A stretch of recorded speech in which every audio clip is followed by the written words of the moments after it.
Hello. This thing is tight. Feels tight. Hello, everyone. Greetings. Good evening. As they say. I'm rocking the old helmet tonight because as you all may know, this is the 20th anniversary of the Two Towers, Lord of the Rings: The Two Towers. Gary and the guys just did a stream earlier today, and here I am, rocking my Lord of the Rings merch, and of course I have Éomer's helmet from that film because it's probably one of my favorite, honestly, one of my favorite films of that trilogy. But also, Éomer has probably one of the best scenes in that movie, specifically, when they're charging down the hill with Gandalf to Helm's Deep. Look to my calling on the third day. And Éomer just riding down to the king. So, don't worry. My nerd is showing, I know. But let me go ahead and I'm going to take this off real quick. And we'll get started with the stream. But how's everyone doing? Happy, like I said, happy 20th Lord of the Rings anniversary. Two Towers anniversary, I should say. So I'm going to put you here, right? Meow. All right, perfect. Merry Christmas, guys. What's going on? Let me get some music playing and we'll get started here. Thanks for being here. Thank you guys for hanging out with me tonight. I've got some fun stuff on the docket for us in terms of news, in terms of news from, of course, Henry Cavill, but also some funny like Twitter posts that have been going around. And then also seeing what you guys are up to for Christmas, because we'll also plan on like what I'm doing for next week, whether we're going to have a stream next week or whether we just say, you know what, don't worry about it. Let's just enjoy Christmas and we'll come back like in the new year. So yeah, that's the plan for tonight. But yeah, let's go ahead and check and see who's here. Zaxx, what's up, dude?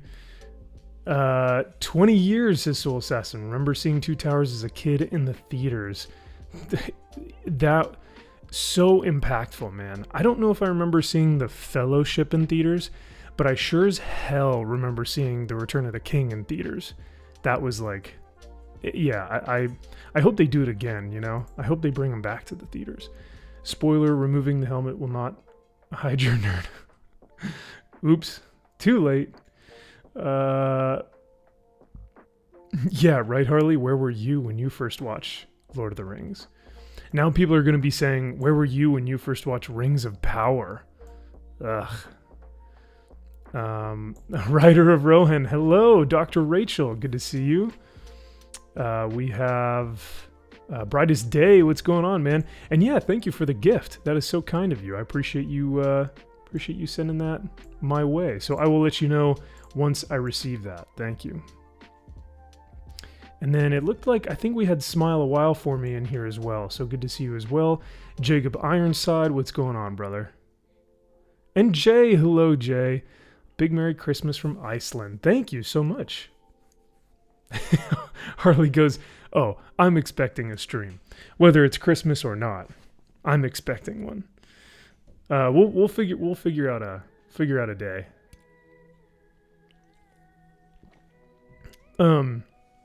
Cause yeah, Christmas is Sunday. So we'll either have to stream on like a Friday or something, or we'll do it that next Monday, like the day after Christmas or whatnot. So, all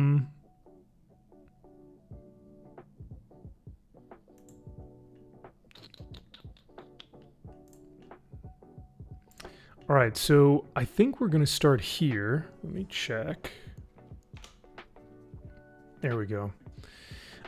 So this is the official. So there were a lot of different news outlets that reported on like the Henry Cavill stuff, and I'd first heard of it from my buddy Jared over at Comics League, and he had texted me the night. Uh-oh. Did the stream go down for you guys?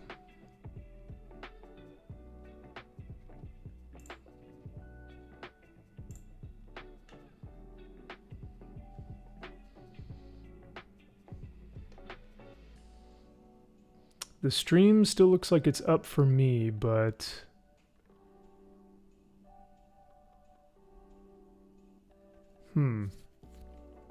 Yeah, it looks like I had about like 15 people in here or something, and now it only shows me that I have 3.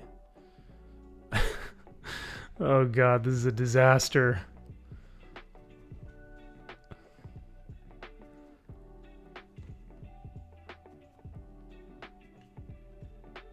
Okay. I'm sorry about that, guys. What a nightmare. What a good start to the stream, eh? Oh god. They couldn't handle just the sheer, utter, masculine power of Éomer's helmet in The Lord of the Rings. Yeah, man, how odd. What's going on, Roman? Jaden Hamilton? And hello to you, Paul Roleo. Thank you. Good to see you. And Magitic Mags. Hello, what's going on? It's working for me. Okay, cool. That's so odd. Oh well. All right, well, we're back. So essentially what I was saying before we got so rudely interrupted is I had heard that, so the night that we found out about Henry Cavill leaving, as most of you guys know, spoilers, Henry Cavill won't be coming back as Superman.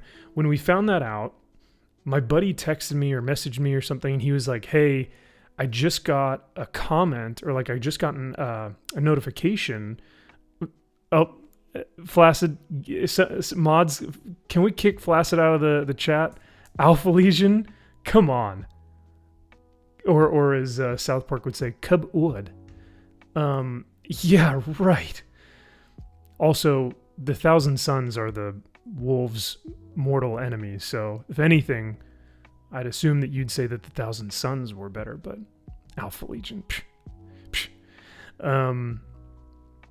So yeah, my buddy Jared texted me. He's like, hey dude, I just got a notification. Soups is out, but Warhammer is in, and Henry is announcing it like right now. And I brushed it off, and credit to him for finding this, because I was like, yeah. Because a few years back, I don't know if you guys remember, but they announced Eisenhorn, which is Dan Abnett's run of the Imperium, and it was announced, and it was like, it was teased, and it was like, hey, you know, we're going to do this Eisenhorn series, and it's going to be the first Warhammer thing ever. And I was like, yeah, right. Like, Games Workshop is so stringent and picky about their IP, who they lend it out to, who they lease it to, who uses it, how they're able to use it.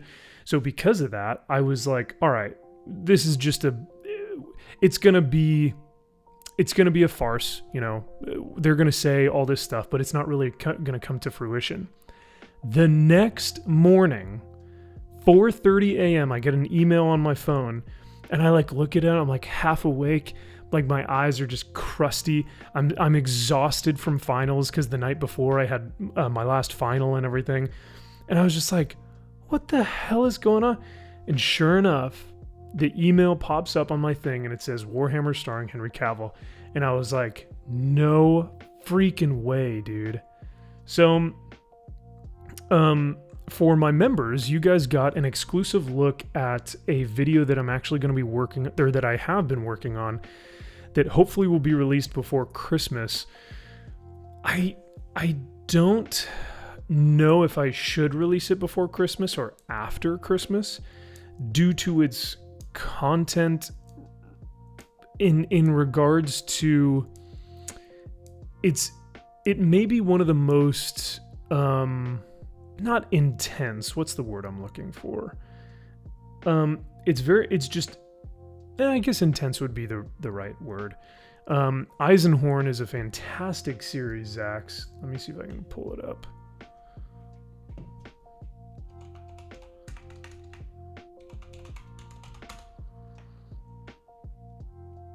Yeah, it's a trilogy essentially, but you can also get the omnibus. Gregor Eisenhorn is the actual character that you follow, but he's an inquisitor, and the novel just basically follows him, and it gives you a really good look at like the Warhammer universe in general. Gives you a good look at the Inquisition, the Imperium, all these different characters. It's way too much to go into for right now because it's very lore heavy, but great series, really, really good series. And that's what they wanted to adapt years ago or whatever. Gregor Eisenhorn, an Inquisitor of the Ordo Xenos. Yes, Harley. Good call. Thank you for putting that in chat. And where was I going with this? I'm totally blanking on where I was at. Soul says MVP probably want to think about doing Warhammer lore vids. Going to be a lot of new people getting into the series.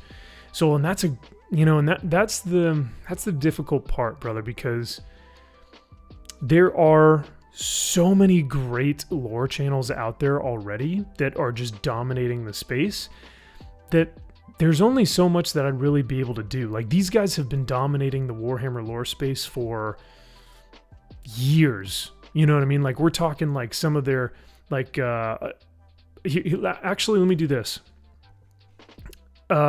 Insider information. If you guys are looking to get into Warhammer 40k and you don't know where to start, check out Baldermort on YouTube. Fantastic voice, god tier level voice, and he does some great lore videos. Luton, most of you have heard of Luton. That's where 99% of people go to Luton's videos for stuff like this. And 3, Major Kill. Major Kill brings in like a lot of humor. It's his stuff is much more lighthearted, and it's like told from more of like a Gen Zers perspective of the Warhammer 40k verse. It's much more like fun and like, I don't know, modern, updated, if you want to call it. So, yeah, I do not have the knowledge or the insight into Warhammer as much as I would like to. I love, and I'm very well versed in the armies that I collect, which are Black Templars and Space Wolves. But in terms of the lore, overarching lore itself, it's such an expansive world that like even lore experts are like, even those guys are still like trying to remember what it is that they said in this novel, in this, or in this short story, in this novel that was then quoted in a codex. It's like there's so much that you could fall into in terms of lore. So I think there's a lot of people that are kind of like overwhelmed with that, right? So I don't know if I would change the channel and create it, make it into a completely like brand new Warhammer channel, because I just, like I said, I would have to put in a lot more time into really getting you guys the best information possible, and I'd have to do a lot of research for that. So if anything, I would probably just do my perspective of Warhammer. So like my favorite novels, my favorite comics, my favorite factions, it would be like stuff that I know and that I could impart to you guys, so you have maybe like an understanding of like, oh, these guys sound cool. Max likes them. I like, Space Vikings sound cool. I'll check out the Space Wolves. Or like, oh, hey, warrior monks and like this theocratic priesthood. Yeah, I'll check out the Black Templars. That sounds awesome, So in that regard, I think I can do stuff like that. And then, yeah, that's kind of what I would be leaning towards. But what is going on, Salty? I love the new name, Salty Traveling Sea, absolutely. And coming in hot with a $2 super sticker, Shiba Dog shaking his body from left to right. I always think that reads booty. I think booty would be better anyway, right? Surrounded by red hearts. Well, thanks, brother. I appreciate that. Thank you so much for the $2. And for that, you know what? We actually got to play some Warhammer here, and because of that.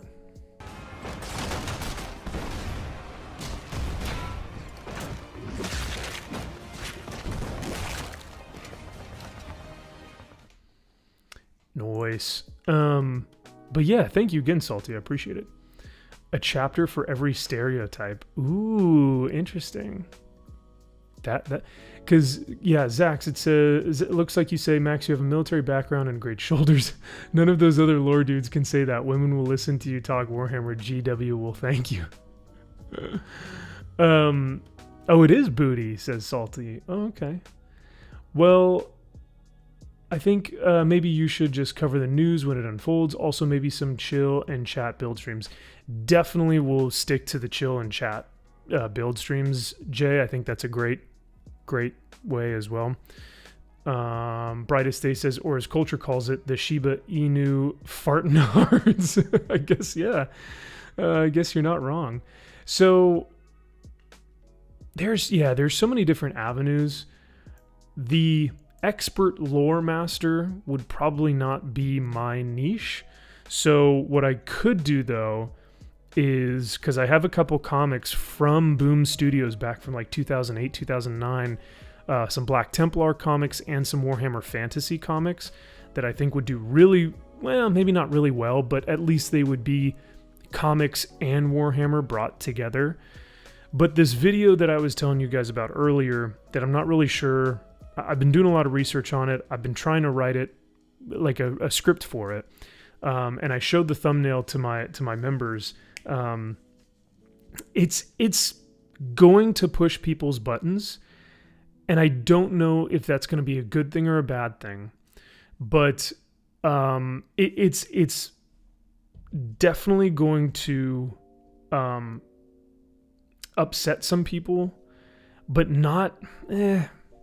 I don't think it'll upset people within our fandom, right? Like within individuals who believe in the virtues and the loyalty and the reverence and respect of lore. I think those individuals will actually really enjoy the video and be like, oh, wow, like this is intense. You know what I mean? Like he's really doing something intense here. Or it's going to come off as very like elitist and very like, you know, authoritarian, ruling with a hammer, ruling with the what's the term I'm looking for? Ruling with an iron fist. I'm thinking of Warhammers. So with that being said, I don't know if it should be released before Christmas or after, considering that the subject matter may be polarizing to people in terms of the lore of Warhammer 40k and how I believe it should be represented, how I think it should be adapted. Because if history has proven anything, it's that when we don't protect the things that we love and defend and stand up for the creators, protect and defend the artists, the characters, the storylines, we lose those things. They become corporate products, and we lose the very thing that made us love them in the first place. We lose the very thing that endears us to the thing that we are passionate about, the hobby, the game, the story, whatever it is. And so because of that, Warhammer 40k might be next on the chopping block. Are we really willing to put it to allow it to become the next corporate product? Are we willing to allow it to, in the face of, every modern article that comes out that says updated for a modern audience, are we going to put up with that? Do we even have a choice at this point anymore? Right? Like, we can talk and say all we want, but apparently that doesn't even matter now, because even when we were screaming at the top of our lungs, keep Henry Cavill as Superman. We want Henry Cavill as Superman. We were screaming that from the top of our lungs. We were saying we don't want a stupid origin story. I'm sick of stupid origin stories. I don't want a young Superman. I want a Superman in his prime, in his mid-30s, early 40s. All we want is that. And then the DC in their infinite wisdom said, "Oh, bet. Everything that you guys want, we're going to do the exact literal opposite of that." Oh, cool. I guess I'll just go fuck myself then. So that's what I'm worried about. And essentially that I'm not telling you guys the entirety of the video that I'm working on right now, but that is just a taste, just an appetizer of what the essence of the video is. It's much more heavy-handed than that. It will not be kind. It will not be... I think it will be understanding, but I don't think it will be as kind as people would most likely have it be, due to the fact that I think a lot of people are sick. Because think about what we've lost, right? I mean, we are very close to losing Lord of the Rings. With the first season of Rings of Power, it because of how much of a joke it was, I don't think people took it seriously. But if they continue to produce more seasons, there will be a generation of people who only know that. And I mean, I would feel bad for them.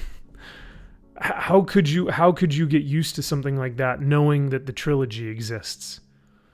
And so with all of these things being lost to time, the OG Star Wars, OG Star Trek, Doctor Who, now Marvel, Phase 4 was a complete bomb. DC is having to revamp. They've essentially lost a decade of time.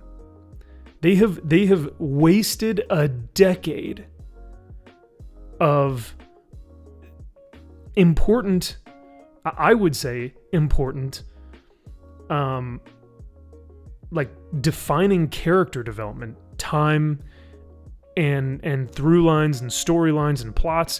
They've lost a decade of that just because they didn't know what they were doing. They were just trying to keep up, Let's see what you guys are saying. Oh, what's going on, Purple? Good to see you. Thank you for being here. I know someone at work where she and her husband loves Rings of Power. I don't understand how. You know what? All more power to him. J.J. Abrams didn't go anywhere. James Gunn is a smokescreen. Oh, interesting, Salty. That's an interesting take. I like that. Let's see what you guys are saying here. Yeah, Games Workshop is already a shit show. Mags, it's not a good track record. We don't want to see a sugar-coated response. We appreciate honesty. Well, good, Rachel, because you guys are going to get it. So, no, there won't be a lot of sugar-coating in this one. But like I said, that's why I'm debating if I want to post it before Christmas, because it's the holiday of cheer. Games Workshop is already bringing a little woke ideology into their games. Maybe I'll bring up an article tonight. Games Workshop is already bringing... Oh, okay. Read that. Let slip the dogs of war. Nice. Will do. What's up? Okay, so Vinzinger, aka El Otaku, aka the Weeb Pillar. Is there one name that you would like me to call you out of the three? Is it just Vinzinger? Because I can do that, or Otaku, either way. But like I said, great to see you, Purple. They preempted it with a shitty hit piece. Strong 3PO did a video about it. Oh, yeah. Oh, Harley, we have that on the docket tonight as well. Don't you worry about that. We're about to... Are you talking about the Witcher hit piece from that random woman on Twitter? Yeah, we'll get to that. Don't worry. I'm not even a 40K guy, but I'm interested in playing it. You know, they've been gunning for 40K. Every IP is on the chopping block, unfortunately. That's true, Mags, and that's the thing. Not only do we lose, but the continuation of those characters and stories are lost due to losing the audience. Dude, Fragrant Triggers. That's a good point. That is an absolutely good point. Because those characters and stories are passed down through us. You know what I mean? Through the fans. When will Henry be joining the stream? When I have millions of dollars and can bribe his what do you call it? His manager and The Rock and say, hey, can I get Henry on for, I'll pay $1 million per minute to get him on. MVP senior vids with Odin, quite good. You should consider giving writers advice. Oh, thank you, Vinzinger. I would never... I do not believe that I will humbly say that I do not believe I have the knowledge, intelligence, creativity to give advice to writers, but thank you though. I think that I've gotten good at being able to critique things that I may understand don't work objectively and subjectively, but thank you, brother. I appreciate that. Let's see. Oh, Monopoly, what's up, dude? Good to see you. I like how Harley Dave emphasizes that as well. If your post is after Christmas, don't wait too long. I'll be in upstate New York with friends, though the New Year Wi-Fi is iffy at best. Ooh, okay. I'll make sure to try and get it out then soon. She really didn't give one that it looked pretty, but when she asked me... Oh, that might be something different.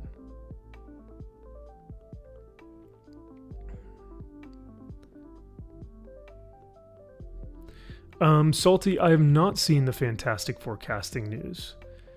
I would assume that it's just the same thing that we've seen constantly, which is like, John Krasinski is Mr. Fantastic. Ben Grimm is going to be Seth Rogen. Human Torch is going to be... what's the guy who plays Creed and who is Killmonger?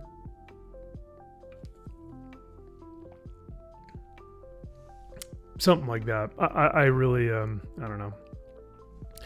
Flagrant Trigger says, yeah, a bit ham-fisted, but future audiences will never know those fantastical worlds because original fans will stop passing that love on to the next generations. There is something, though, about fans is that their undying love, and that's the thing, they have an unconditional love for this stuff. An undying, unconditional love.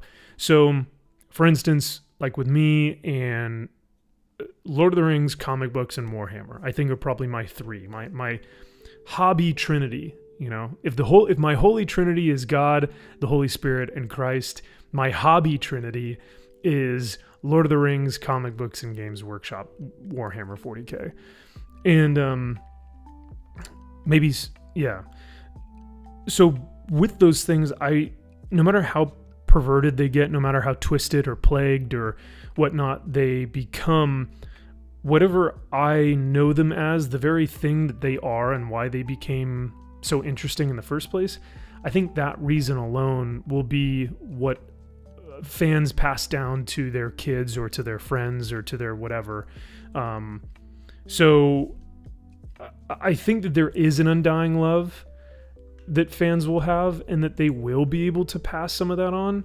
But when it comes to younger fans who don't have that, who only indulge in the product, the corporate product that is made for them to just like clap. They may never know what truly is the thing that made it great in the first place. You know, it would be like if someone, it would be like if a younger, maybe Gen Z person watches the new Rings of Power, and they're like, oh my God, I just love how Galadriel is this Yas queen, woman, you know, badass woman boss, or what are the bitch boss, like bitch boss, Yas queen, you know, cringy like version of a female warrior, right? If someone sees that and they go, yeah, I love that Galadriel, I love the Lord of the Rings, and then you go, but that's not actually what she is, right? Then their mind is going to be blown. They're going to be like, wait, that's not Galadriel? Same thing with like Captain America. Like, say someone watches the Sam Wilson and Falcon, or Falcon and the Winter Soldier series, right? And they see Sam Wilson as Falcon, or Sam Wilson as Captain America.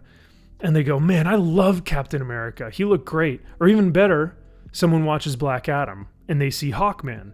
And they go, man, Hawkman was so cool. I love Hawkman. And then they go to their comic shop and they go, hey, I'm looking for some Hawkman comics. And then they pick it up and it's a white guy. They're going to be like, wait, this isn't Hawkman. And then the comic book retailer is going to be like, yeah, dude, like Hawkman's been a white dude since like the 60s, like the 50s. Like, sorry, dude, but like this one movie is not a representation of Hawkman. It almost does a disservice to the character in that regard, in that it's almost unfair to the younger fans who grow up and they go like, yeah, man, I love Hawkman. And then they realize, oh, wait, for the past 50 years or whatever, Hawkman's been a white dude. You know, like, so I don't know. I think it does a disservice not only to the character, but also to the fans, because those younger fans aren't going to understand the context of what those characters actually were to begin with. Let's see. Should Max roll his R's when Galadriel Mordor? Yeah. How is that, Zaxx? Did I get the part? Flagrant triggers. What are your thoughts on how Games Workshop will influence any storytelling that Cavill may want to do? I'm going to get to that in just a second, Flagrant. Give me 1 sec. Because I see that we have some casting here in the chat, is from what it looks like. Let's pull up Salty's thing here. Isaiah Gonzalez is Sue Storm? I don't know who that is. Writers are nobodies that have done only low-budget indie rom-coms. Oh, how apropos. Director is same as WandaVision. Oof.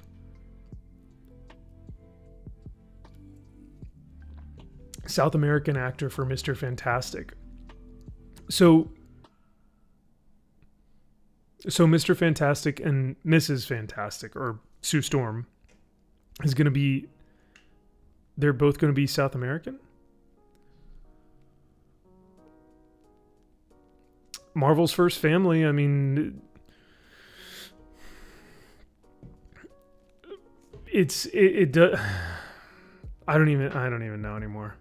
Harley says the franchise does not have proper representation from the mentally ill community.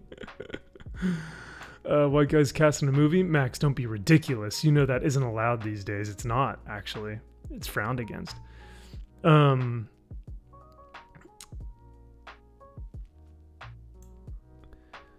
Let's see.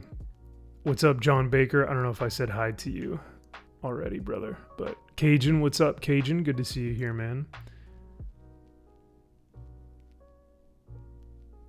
So to get back to what you were saying, though, Flagrant, when it comes to Warhammer 40k and how they're going to introduce the lore into the show, and whether they're going to do a good job of that, or whether they're even capable of that, or whether Amazon is going to beat it down with a, baseball bat until it conforms to their view of what Warhammer 40k should be.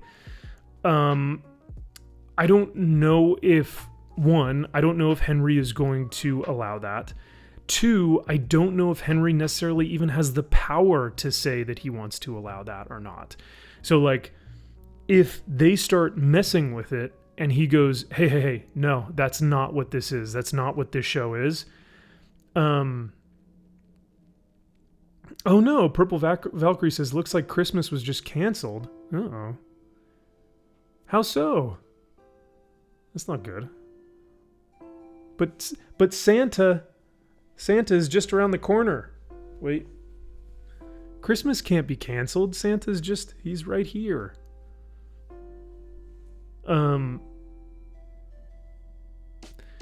yeah, I think what we have to consider is that even if Amazon wants to get their hands in this thing and they start to, because Jennifer Salke, which, by the way, if we go back to this article that we were looking at earlier, one of the quotes is from Jennifer Salke. She says, Warhammer 40k has captured the imagination of fans of all ages, from all walks of life and all over the world, says Jennifer Salke, head of Amazon and MGM Studios.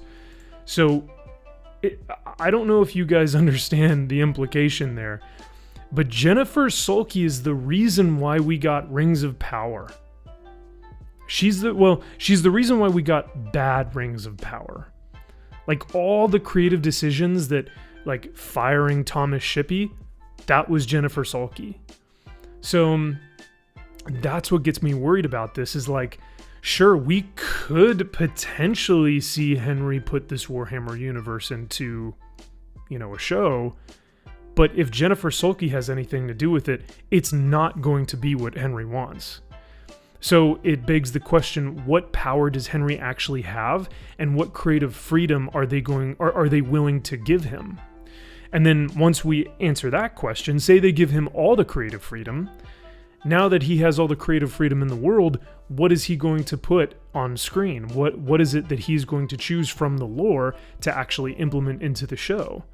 Because, like, if I'm being, like, completely honest, and this is kind of alluding more to my video that I'm working on, Warhammer, like, just doesn't seem to fit everyone's taste. It just doesn't.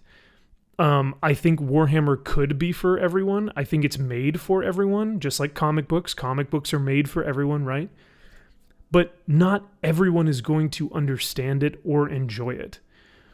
Warhammer is set in a place, in a universe, in a time where the only thing is violence, pain, suffering, and torture.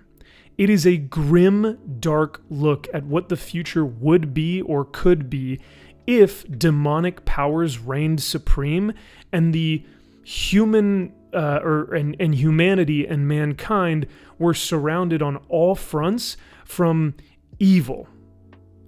That's what Warhammer is, and it sounds epic. It is on a grand scale and sounds very epic. But because there is such a high barrier of entry, most people just say, fuck it, I don't want to deal with that. I've got way too much to do. Like, you've got people who have full-time jobs, who have full-time hobbies, who have full-time passions. They don't have the time to incorporate an entire new universe into their lives. It's just way too much to ask.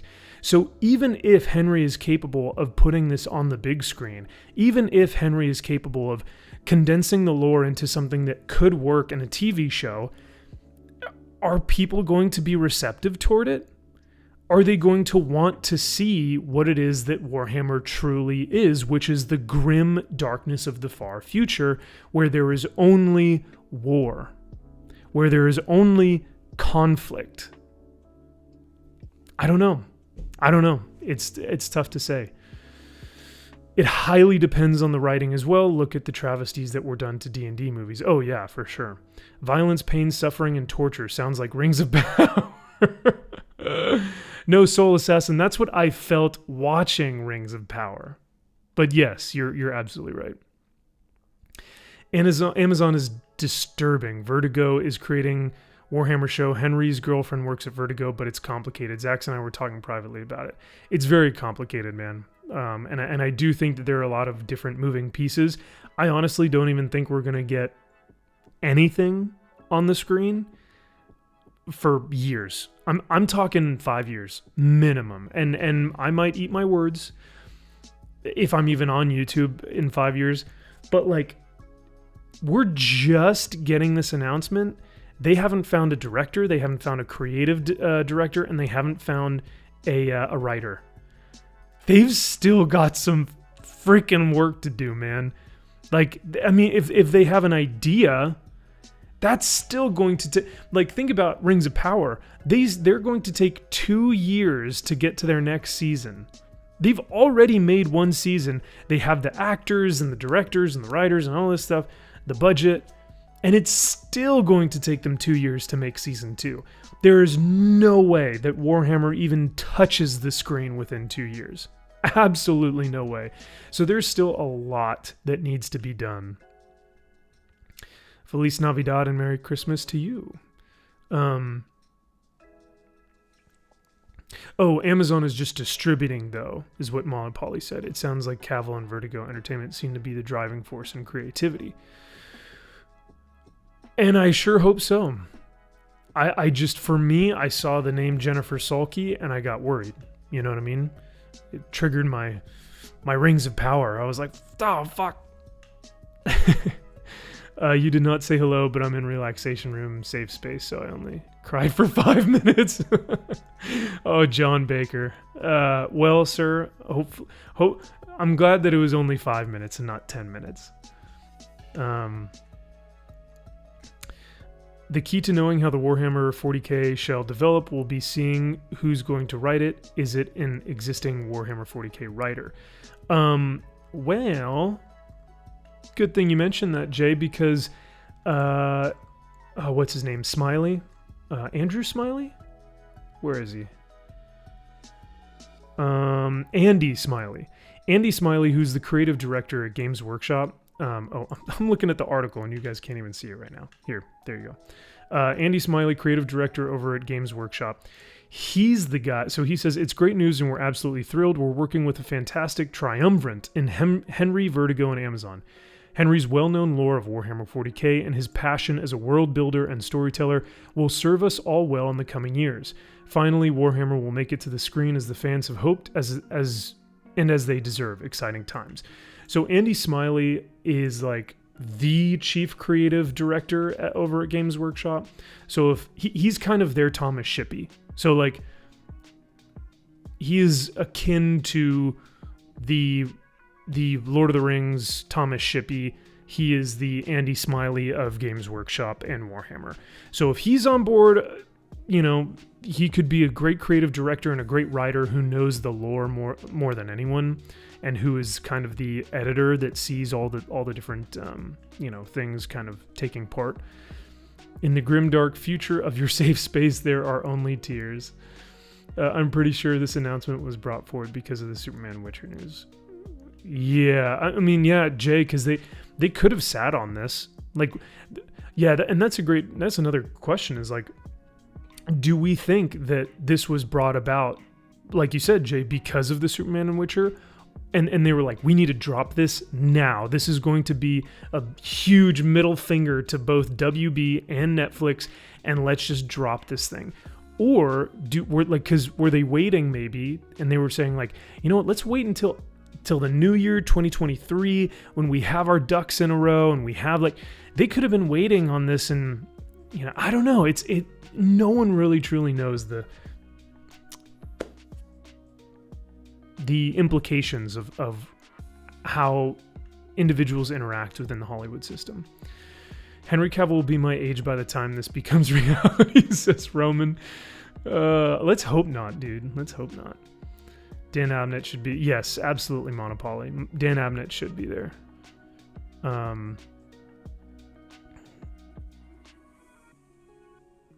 How fed up are people with the current show's movies and how well this is advertised? Like I said, there are so many different factors to this. And I love this line, so I'm going to abuse it. Cavill knows who he is getting in bed with at Vertigo. Her name's Natalie. He is literally getting in bed with the individual who is going to be helping him. So, hey, good for him. Speaking of that, I wanted to show this to you guys because I thought it was actually pretty funny. Let me turn the music off. So speaking of Henry Cavill, though, we're off topic, we're off the rails, but that's fine.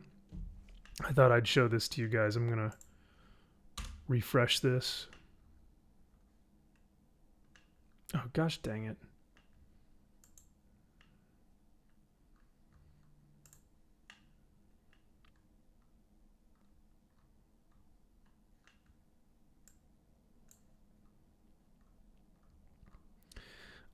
So we all know that Henry is a god amongst men, right?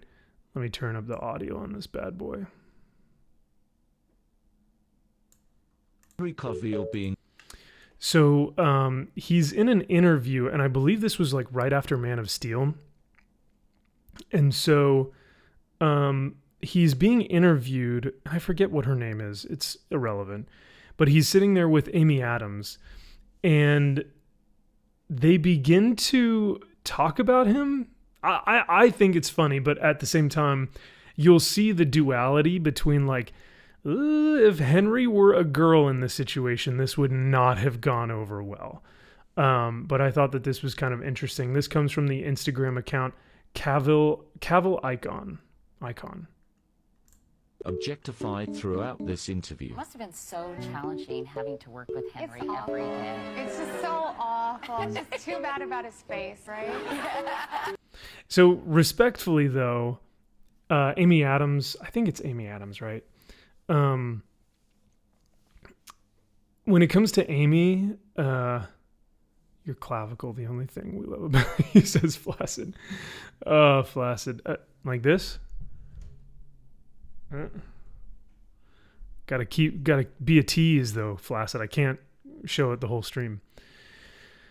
Oh, Monopoly. Is that what Star Wars Girl does all the time? Is Henry stuff? I don't watch her videos, so I don't know. So Amy begins to talk about him and says like, oh, you know, he's extremely humble and he's loving and, you know, it's too bad about his face, and they're joking. Amy seems to be like, you know, somewhat respectful. But then I think the woman in the middle starts to say some like really kind of like, oh, like cringy, real cringe, like off topic comments like, oh yeah, his body when he's just working with this or whatever. And I was like, oh, you're welcome, Flaccid. But yeah, we'll keep watching. Such a nice guy, and then, you know, I kind of feel bad talking about how cute he is and like getting in his presence, but I challenge anyone to stare in his eyes for 5 seconds and not giggle. So to me, that's a real, like, I would love it if a woman were to be like, oh my God, if you try and look at his eyes for too long, your knees will get weak, right? Like that's a cute compliment, and to me it's very endearing. I would be like, wow, do you really think so? Thanks. But just imagine if a guy said this to a female actress. Like if the tables were turned and you know, Henry were like, let me see if I can do the accent. Sorry if I did that into the microphone. If he's like, I challenge anyone to stare into the eyes, no, that's Australian, the eyes of Amy Adams without giggling after 5 seconds. That was a terrible accent, but I gave him my best shot. So if a guy were to say that about a woman in this setting, he would be canceled in a heartbeat. She would be uncomfortably laughing and like, and everyone would be like kind of awkwardly, that was weird. But in this setting, it's totally fine. yeah, it is not easy. just the nicest guy and so humble and has so many other wonderful qualities that you kind of forget. It's sort of a cliche. So he's humble, he's nice, he's sweet, he's all this stuff, but you forget about it because of his face. Like, he's so good looking that you forget how great of a guy he is. Is that what they're trying to say? It's a nice compliment every now and then, says Dr. Rachel, but if you're just sitting there for a professional interview and it's thirsty comment after thirsty comment, and it's uncomfortable. Oh, we haven't even gotten to the best part. Harley says, I vote that Max do that accent for the rest of the stream. But Jay says, please never do that accent again. Anyway, let's get back to this. In terms of people taking you seriously for your craft instead of... People taking you seriously for your craft instead of your packaging. What the fuck, dude? Magitech Mag says, I once had to do a photo shoot for a college magazine with a guy friend, and he had the most intense eyes that made me giggle. So I get what Amy is saying. Oh yeah, don't get me wrong. Like, if that's the case, I have nothing wrong with that. Like, yeah, let me be very clear. Objectification of men, like, guys don't mind it. We see it as, I don't know, for me, I see it as endearing. Like, if I get a compliment from a woman, or if a woman says to me, man, I'm sorry, I can't help but look in your eyes, and I just, like, after 5 seconds, I lose it. I would be, you know, I would be very thankful for that compliment, right? If someone, though, were saying that, oh, we can't respect your craft because of your body, we don't see your craft and your talent because we see your body, I'd be like, okay, now we're getting into weird territories of, like, y'all know what you're doing, right?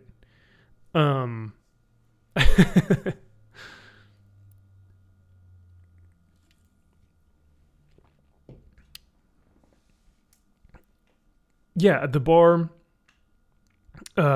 Black Superwoman, like, if a guy tells me, or if a guy goes up to you at a bar and tells me about your eyes, you might reach for some mace. Exactly. That's the kind of, like, dynamic that we're talking about here. But you can see packaging. Look at that face. That face is the face of someone who is not sure whether to be like disturbed or someone who just wants to accept the compliment and move on. Like, he's it's the face of, like, okay, what the fuck did she just say? Like, yeah, that's very kind of you, but at the same time, like, what the fuck? Henry Cavill. So that's where it ends. But I just thought that was so interesting, like the dynamic of the difference between, oh, do you think people take you seriously for your craft, or do you think that they overlook that because of your packaging? Like, yo, if I did that to a female actress, I would be canceled so hard I would never see the light of day.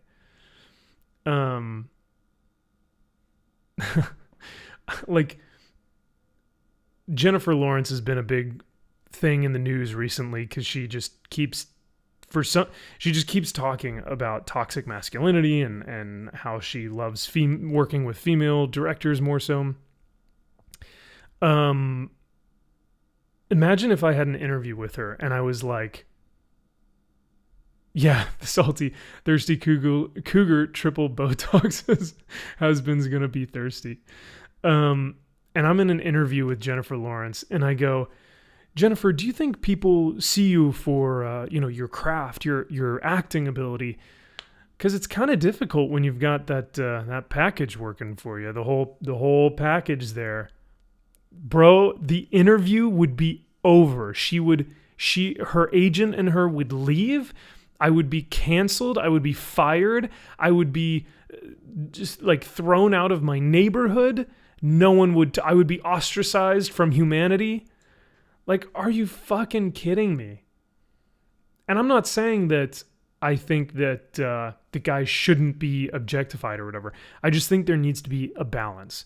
A guy can give a girl a compliment and a girl can give a guy a compliment. There shouldn't be anything that's wrong with that, you know? I only like working in all-male casts, said Flaccid. Well, Flaccid, in your line of work, you know, on Grindr and OnlyFans, that tracks. Jennifer Lawrence was the first. She invented objectification, actually, Harley. Not just the first, she invented it. Was the first woman in Max's man cave. Too funny. Yeah, I would get absolutely demolished. All right, let me bring us back to put some chill hop on. Hopefully you guys are able to hear that. What can it be both, says Rachel. Recognize an actor for their skill and their good looks. Well, of course. I mean, I would sure as hell hope that Henry gets recognized for his good looks as well, because the dude puts in freaking work, right? I think Flaccid and Zaxx were actually talking about this on their stream the other night when they were talking about how these actors put in so much time and so much effort and passion into their physiques, whether they become a boxer or a superhero or an athlete, whatever it is, they become the role. And in order to do that, they have to put in the time in the gym for their physique. And because of that, I would sure hope that someone recognized my sacrifice, right? Harley says Jennifer Lawrence was the first to be proud of a relationship with what do they call him, the Punisher in the industry. I don't know if I can say, it's kind of like Voldemort. I don't know if I can say his name. He who shall not be named. Flaccid says, remember that time we found each other on Grindr, Max? We were both on there as a joke, right? Yeah, definitely a joke. Flaccid. Definitely not anything other than just a joke, right? Yeah. Anyway, Monopoly says there's recognizing good looks and then there's being a creepy old hag. Well, yeah, I mean, it becomes weird at a point to where you go, listen, I either don't mind it or, hey, that was actually kind of weird and I took offense to it. And if so, it needs to be brought up, but nothing will ever happen because men don't actually bring that stuff up, right? Even in the workplace, if that were to happen, men don't tend to do that. They don't tend to bring up any type of workplace quid pro quo or harassment. I know it definitely doesn't happen in relationships, and it happens even less in workplace relationships or workplace settings. And I'm not trying to say that this does not happen to females as well. Like, there are individuals within my college courses right now that have experienced this like firsthand, and it sucks. It's awful. And that type of harassment should never be accepted. However, I do think that there's something to say when an individual gives or when a person gives another person a compliment that isn't implying something else. I don't know. I just like, yeah. Anyway, but yeah, like I said, when these actors put in these like massive amounts of time, effort, money, whatever it is, sacrifice to keep their bodies in shape for like a 6 month to a year period of time, depending on if they're filming, doing reshoots, whatnot. Like, you got to stay in shape year round, depending on how intense your movie schedule is.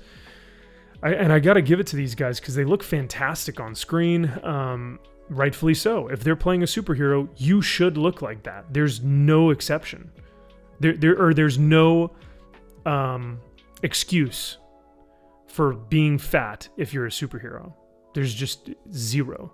So And like I said, if that is the case, then I would hope that those guys get recognized, like deservedly so, right? Now speaking of superheroes, thank you, Salty. I appreciate that, brother.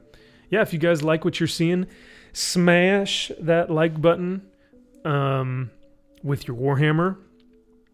And yeah, StreamYard's link is pinned in the comments or in the chat, or you guys can feel free to go through Mama Susan, whatever works. But I'm just glad that you guys are hanging out this holiday season. And by the way, I've been vehemently saying Merry Christmas, and it is amazing. It is amazing how many people either don't say it back or are like offended or like think that it's kind of cringe that I say Merry Christmas. I don't know. It was like, I think I was at Starbucks, or no. Maybe I was at Starbucks, but just, innocently, I was like, okay, thanks, Merry Christmas, see you later. And when you guys go to if you go to the gym and you go, all right, thank you, and the gym member says, have a good workout, and then you, as you're walking into the gym, say to the member or to the staff, you go, yeah, you too. And then you realize, oh, that was dumb. They're not going to work out. I'm going to work out, right? And your mind kind of gets mixed up. That's what the lady at Starbucks, she kind of was taken back and was like, thank to, she it was a mixture of thank you and you too or something. And then I also said it to someone who just didn't respond at all. I was like, thank you, Merry Christmas. And they just looked at me and I was like, Merry Christmas. Whatever, dude. And I don't exactly, Purple, always say Merry Christmas. Gonna smash Max. That like button, says Rachel. Hey, we should do a poll. Smash or pass on me. If Flaccid and Zaxx did a poll, smash or pass on MVP, that would be interesting.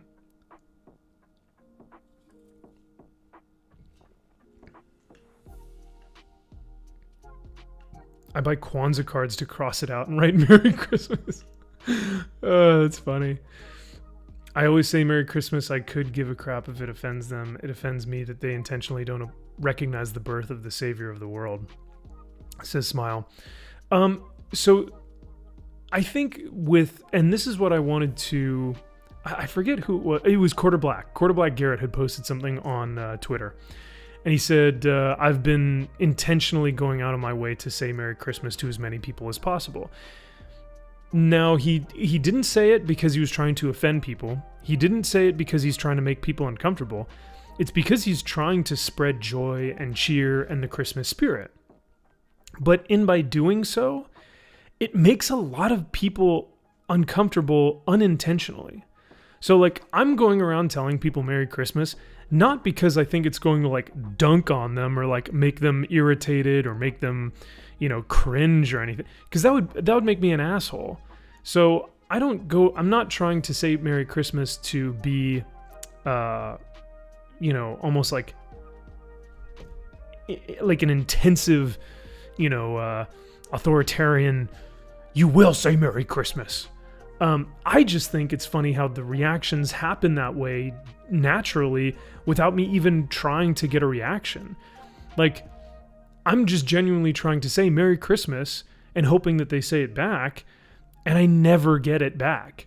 So, I don't know. Yeah, it's also not Xmas. 1 quarter cheer, says Harley, yeah. Yeah, Cajun, Walmart said, someone at Walmart told you Merry Christmas and you said it right back. And I feel like it is something that's so simple and inconsequential. I feel like it is something that's that should just kind of be what it is. But it somehow has, how have we gotten to a point where Merry Christmas is offensive or makes people uncomfortable? My logically thinking brain says, well, because it doesn't encompass all the different, happy holidays, season's greetings, encompasses all the different religions and celebrations, right? Like Hanukkah and Kwanzaa. So by saying Merry Christmas, people think that you're intentionally trying to leave out those holidays, but I have never seen it as that. Like, Merry Christmas is the season. I know it's the holiday, but it's also like the season. There's a reason why. What's like so many? I forget which Christmas story it was, but or Christmas like movie. But the woman says, or it's like a girl or a little girl. She says like, "Merry Christmas, everyone," or something like. It's a classic line. And it's not like she's saying, yeah, fuck Kwanzaa and everything else. Like, that's not what she's saying. She's just saying, like, Merry Christmas, season's greetings, happy holiday. She's saying all of it, but encompassing it in Merry Christmas. So so like I said, my logical thinking brain says, okay, this is why people get offended or upset or frustrated with the Merry Christmas thing. But my, more just... My brain that's not really thinking much just goes like, why just not say Merry Christmas when it's so easy, Try adding Merry Christmas, you filthy animal. Ooh, that's another good one. Merry Christmas, you filthy animal. This is such an American thing. Happy holidays. And it's bleeding over to the UK. It makes me cross. Please keep your political junk to yourselves, America. Jay, I can't do anything about it. I'm just a small, mere little YouTuber here in California. Because you live on a communist planet, Max. Harley, when is California going to have an earthquake and split off from the rest of the United States and become its own, like, blue... I mean, it already is a blue state, but it's going to become like an island of misfit toys. I used to have to say Happy Holidays when I worked retail. Now that I don't work retail, I say... Wait, so they made you say Happy Holidays, Rachel? I don't think your work can make you say anything, right? I don't know. Oh well. That doesn't seem right, but... Dude, we don't need to rationalize to anyone anywhere that we just wish them a Merry Christmas. Their problem issue is not our issue to worry about, in my honest opinion. No, dude, you bring up a great point, and thank you for mentioning that, because I always try and rationalize things. I always try and think, like, I always try and get into the head of someone else, or like their perspective, right? And try and understand, like, okay, realistically, what are the opinions of this individual who are opposing mine? Why would they not agree with the whole Merry Christmas thing? And to me, the way that I would think is because of this reason and that reason. But, like you said, man, there is something simplistic about the Merry Christmas, like, spirit and holiday that it shouldn't need rationalization. It is something that's so simple and so harmless and so, innocent? Yeah, that's the word I'm looking for. Because it truly is innocent.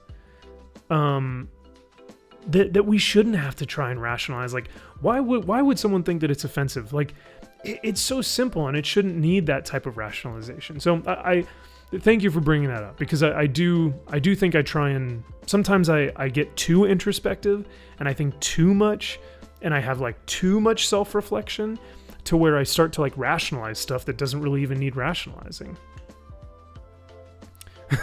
Monopoly. If they're offended, then they're a bunch of dirty commies. Thanks for that. Thanks for the... Oh, Roman says, Merry Xmas. Oh, MVP Xmas. Yeah, there you go.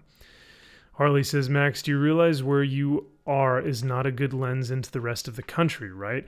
I've never heard Happy Holidays since I left California. Harley, that's such bullshit. You've absolutely heard Happy Holidays. If you haven't, I commend you, sir, but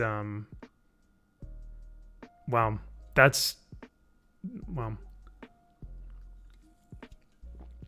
think that's kind of why I feel there are times where I get super black-pilled, and I don't know if you guys feel this as well, but there are days where I feel completely black-pilled, and I go, there's no hope, there's no restoration, there's no reassurance, there's no joy, There's no passion.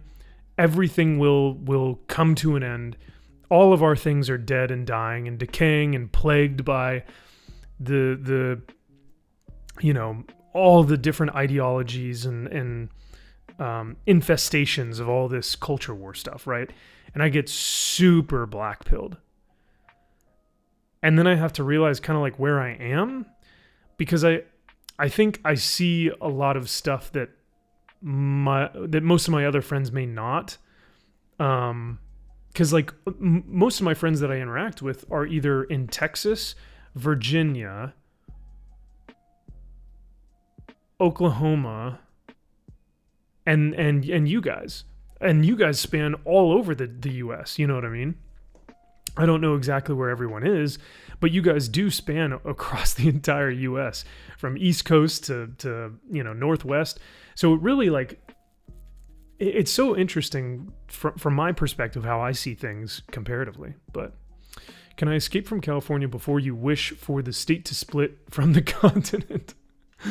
Monopoly, yeah, no, that it's like Escape from New York. We can be not Russell Crowe. Why did I say Russell Crowe? Why am I blanking on his name? We can be the guy from The Thing and Escape from New York, and we can be Escape from LA, and we'll be surfing on a bad CGI wave, if you guys remember that movie. And used like places like Starbucks and Target. That's funny. They actually enforced that one. That's wild. You either stay quiet or wish people happy holidays. I was more than happy to finally leave retail for multiple reasons, I'm sure, Rachel, because retail is brutal. Maybe the earthquake can just take the I-5 and split it off. Take the I-5 all the way up. That's what Californians love to say that. If you wondered how homeschooled I was, that's funny. That involved intentionally setting off the fault lines to send California. No way, Smile. That is hilarious. How did the legislation do? Did you guys get the signatures you needed? Hey, Ash. Merry Christmas to you. Thank you for being here.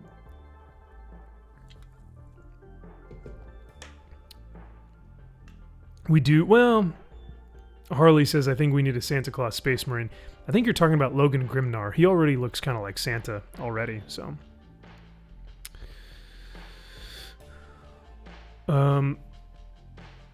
It could be because I have that face of someone who will suddenly respond with, which holiday fucker? Maybe, Harley.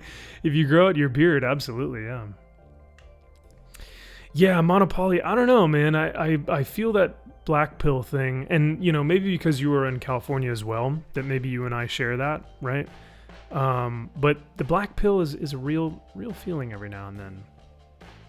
But that's why you guys come in and save me from that stuff, because you guys always remind me of the hope, and especially like on the 20th anniversary of The Lord of the Rings, there is always hope. Guys, I gotta roll out. Well, Roman, thank you for being here, brother. He says, if I didn't see you tomorrow night, have a very Merry Christmas. All Mac State, Jolly Big Green. Thanks, dude. Merry Christmas to you, too, and I look forward to seeing you soon. Been totally black-pilled all week, says Jay. Oh, I'm so sorry. That's the worst feeling. Had to work hard to get some perspective. Well, Jay, I'm like I said, I'm super sorry, and that is always difficult.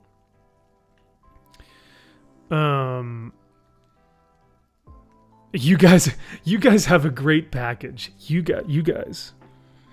You guys have a great package.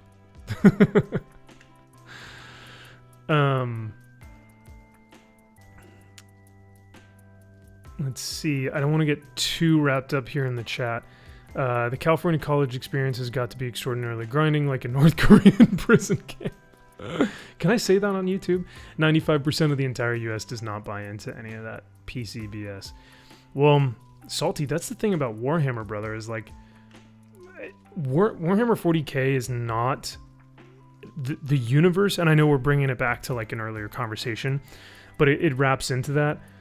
Warhammer 40k is not PC. I'm sorry, it's just like for people who know it and understand it and have read it, like it's just not. it's like the worst of humanity versus the worst of the evil demonic plagues of the warp. It's the worst of everything. It's super non-PC. So I don't know how they're going to update it for a modern audience when that's not what it is. It's just never meant to be that. Oh, thank you, Soul. Kurt Russell. I don't know why I said I knew it was Russell, but I totally forgot, man. It's Stream Brain. Don't take my geek card away from me. No, I need my geek card. Especially because I'm going to a comic convention this week, so I need my geek card to purchase more comics. Max has the total package that makes women's ovaries explode. Thanks, Cajun. I appreciate it. Max is the total package. Thank you, Rachel. That's sweet. For the handsome Santa, Max. Thank you, Salty. But yeah, no, you're right, Max. 40K is like the exact opposite. It's the most red-pilled like thing you could think of. Not because it not because it actively rejects progressivism, but it just inherently the story inherently asks questions of philosophical like philosophy, theology. It has such a higher plane of existence, and when it comes to the type of storytelling that it's about, that it doesn't get weighed down or ingrained into the ideological politics of like modern day stuff. It asks much larger questions in the grand scheme of things. And so though people want to say like, oh, Warhammer it's the same argument, right? Warhammer has always been political. Warhammer has always been progressive. It's just, it can't be. By origin of by its nature, in its essence, it can't be, unfortunately. So I don't know what they're gonna do. I have no idea how they are going to manipulate it and twist it and revel in its destruction, because it's not meant for that. It's not meant for modern politics. So.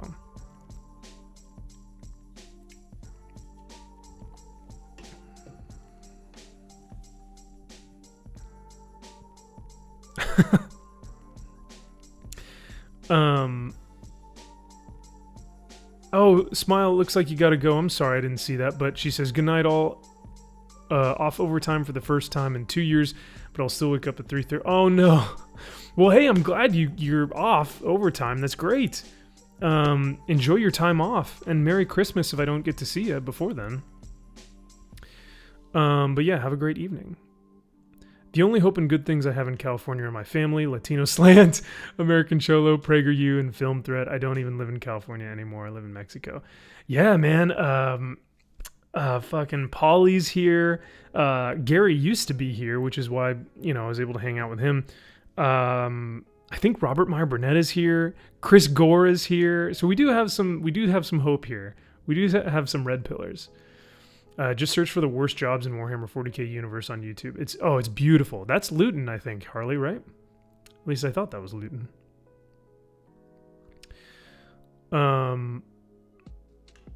I think I missed something between Salty and Rachel. I don't know. The Emperor rides around on a space unicorn shitting Skittles and glittered love.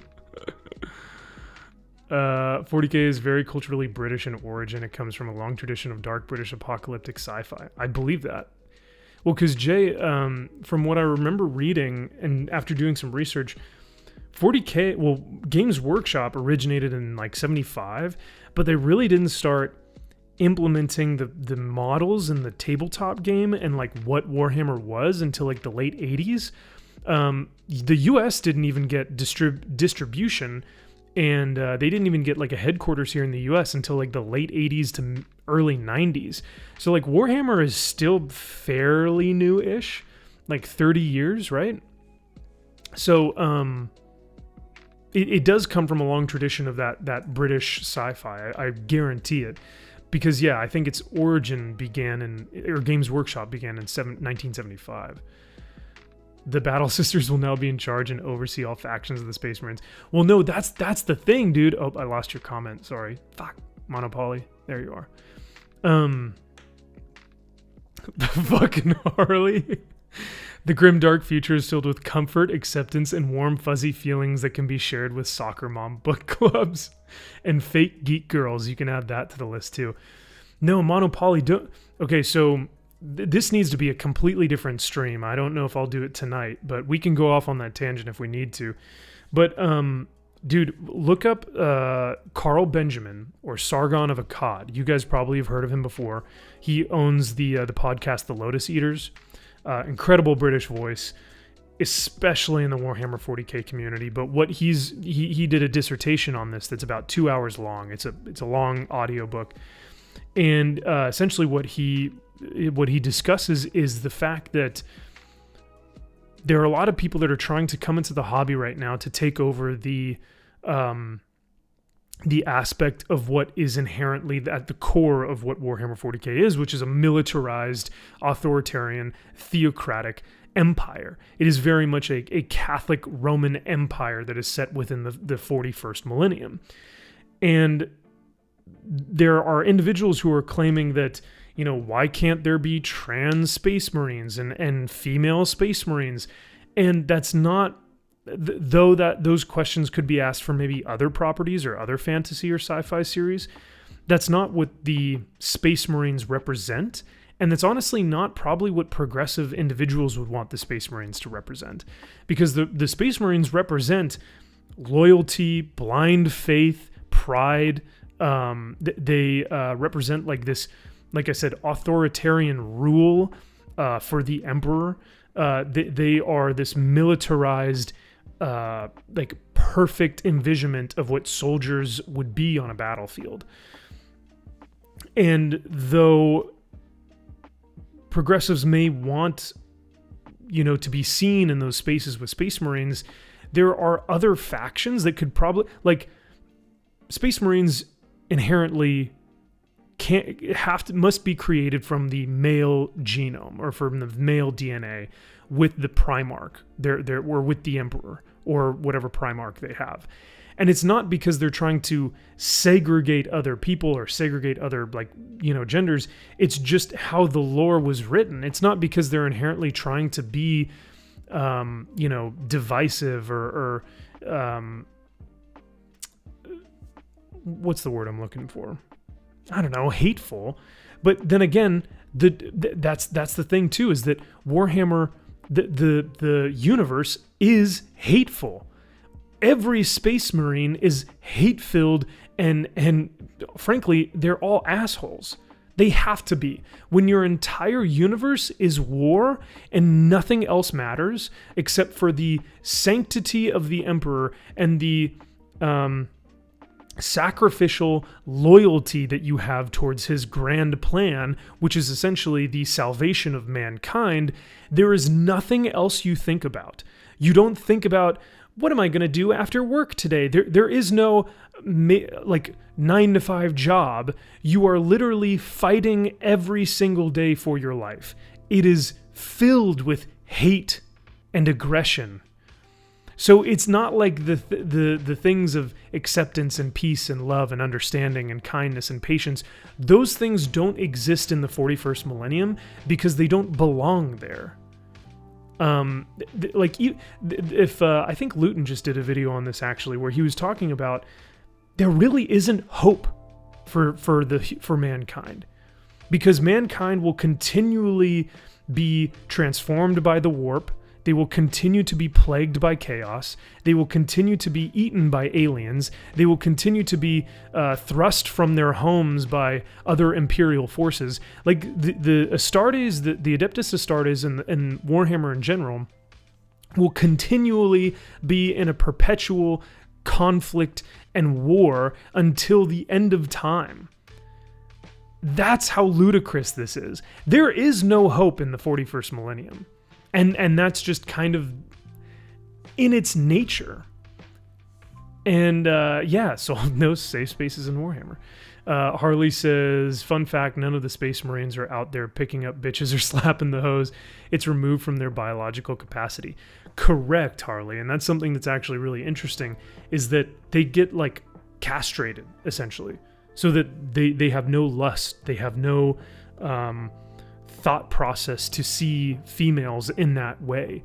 They think only of violence and war. Like, the Space Marines are genetically engineered to be perfect soldiers. There is no other thought process in their minds of reproducing or having families or starting, you know, a relationship with women. It is just strictly war. The Warhammer 40k safe Marines. Female Space Marines thing comes from the idea that women can only relate to playing an army full of women on the tabletop. Well, I saw this video that an individual said that, you know, the Sisters of Battle were like the hand-me-downs for the female Warhammer players. And I was like, how the fuck is that even a thing? The Sisters of Battle are badass, and they're an all-female faction called the Adeptus Sororitas, which, if you look at colleges, you have sororities and you have fraternities. You have women's sports and you have men's sports. So the same thing would be true if we were in the military. You would have a male-dominated force and a female-dominated force. Like, it's not trying to be this... And like I said before, Warhammer and Games Workshop itself, the lore is not trying to be hateful by segregating people, but the lore in and of itself, what it's trying to say in the universe is that in the universe, it's hateful, not the individuals creating the universe. And that's what so many people get mixed up and messed up about, is that they think that the creators are inherently trying to subjugate oppressed groups and marginalized groups to, you know, being divided and stuff. And that's not the case. It's just within this universe, that's how people have to exist, because they are so internally enveloped by evil and chaos and corruption that there is no good. In the grand scheme of things, you have to see, most people would see the Adeptus Astartes as the good guys, if you want to look at it that way, and that's another video for another time as well. But there just aren't ideologies that would be accepting of all these different... It's so black and white within the Adeptus Astartes, within the Imperium. Now, there are a lot of moral gray areas within the universe, but within the Imperium, they are very militarized and black and white, I feel like. So, as someone who has served with crazy female Marine warriors, they're fucking scary, says Harley. Yeah, well, I mean, that's why I said the Adeptus Sororitas are badass, dude, and I love their concept and their design. Let's be honest, you would want to date Sisters of Battle. Well, it doesn't help that I already have a love for women who have like kind of that white hair, like Black Cat or Lady Death, Sisters of Battle. I think that is such a great look. So yeah, the Sisters of Battle are freaking awesome. I love Gundam, so I can see myself getting into 40k.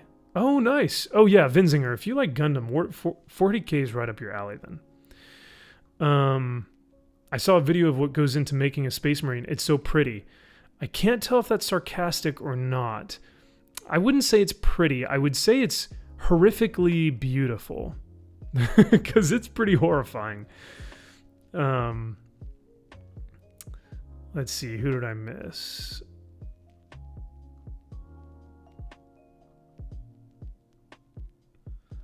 Sargon of Akkad's voice is like a warm blanket on a cold winter evening. Don't you know it? Why can't there be female or trans Space Marines? Why does there have to be? Look up these characters for what they do, not what they look like. I hate this representation BS so much. Yeah, Rachel, and I think that's what... And you can find these... Harley says... Primarch equals patriarch. Ugh, it's so toxic. Yeah, and I think, Rachel, the thing with the...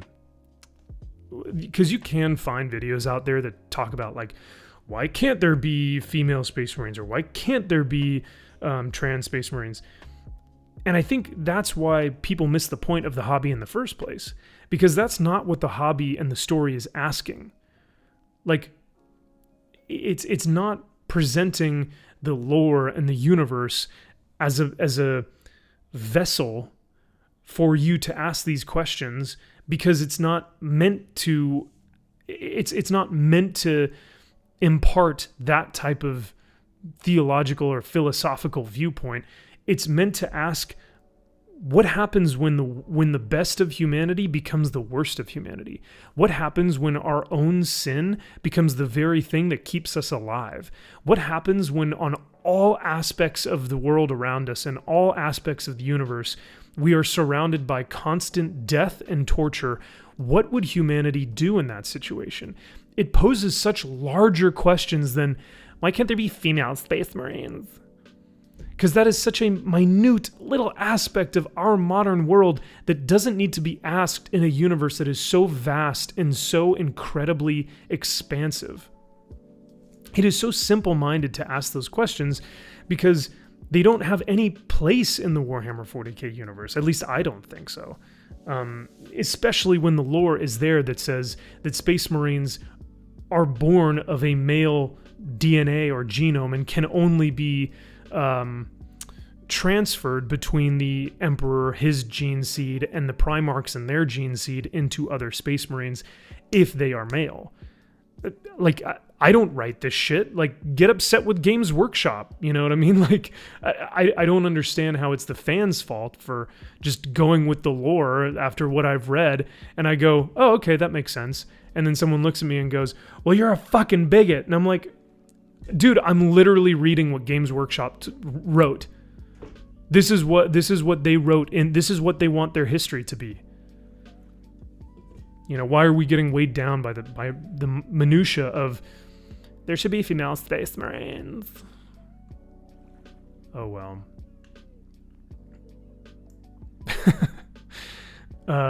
Hail to you all from San Antonio. May all your burritos have sweet habanero on them. Thank you, Bruce Lombardo of Dick's Division. I like that avatar. That's pretty funny.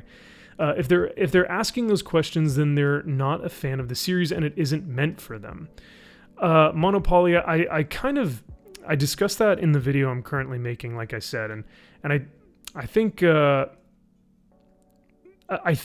like I said, Warhammer is for everyone, but not everyone is going to enjoy it, and that's okay. And I think I say that almost verbatim in my video, because that's the thing. Like, hobbies are made for everyone, but not everyone needs to like them, and that's okay. That's totally fine. Like, maybe My Little Pony is made for everyone, but I don't need to like that. That's someone else's hobby, and good for them. They love that. I don't need to. Nor do I want to try and understand why they like it, because that's not my hobby, and that's okay. Like it's so, it blows my mind that that is even an argument, or that is even a discussion, right? Nobody ever asks why Warhammer must have the most horrible die resolution in all of gaming. Artillery pieces explode on a 1 in 36 chance, which is complete bollocks. I had a Chaos Cannon. Nice. I rather enjoy Chaos. The God Emperor of Mankind is basically an entombed living corpse kept alive by his throne and is worshipped by an undying devotion. That tells you what you need to know. Yeah. Texas Wolfman says, preach. I missed a couple. I wasn't a Marine nor served in the military. I do have a mother. If they're asking those questions... Oh, I read that one from Monopoly already. Man, my scroller has been off its frickin' wagon today. 40k is an outlet for exploring the darker side of human nature. It's sci-fi horror. Yeah, that's a great point as well, Jay. Miss Martin Muses, hello, thank you for being here. Why can't there be female Astartes? Because it's fucking fiction, says Harley. Yeah, it's not like it's totally fine. And here's the other thing. Mag says, yes, MVP. I'd be happy to make fun of all the woke tards leave tabletop gaming. I don't need the cool kids saying being a nerd is cool. My Little Pony is the battle horse of the Armageddon. It's fucking called Warhammer. Yeah, there's no... it doesn't... yeah, Rachel, there you go. It doesn't need to exist to be easy on the eyes for you. So my experience with... Yeah, oh, yep. Vinzinger. Shoot, I'm what comment did I see that I wanted to talk about? I may have missed it.